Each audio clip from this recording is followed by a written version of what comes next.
నేను 2 నెలలకో నెలకో ఖచ్చితంగా చర్చికి వెళ్ళి తీరుతాను. నేను 9 సంవత్సరాల పిల్లలు నాకు లేకపోయేటప్పటికి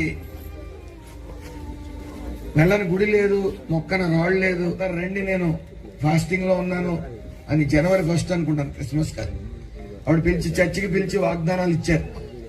వాగ్దానాల్లో నేను ఒకటి తీసుకుంటే అది బయటికి చెప్పాలో లేదు తెలీదు. ఫాస్టర్ గారు స్టేజ్ మీదకి రమ్మంటారు. వచ్చి చదవమని ఆయన చెప్తుంటే చదవాలో వద్దా తెలియట్లేదు. 8-9 సంవత్సరాల పిల్లలు లేరు నాకు.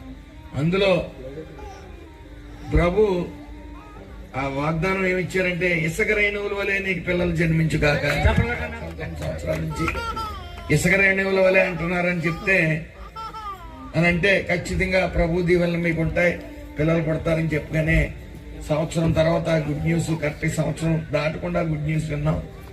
2 కవల పిల్లలు పుట్టారు.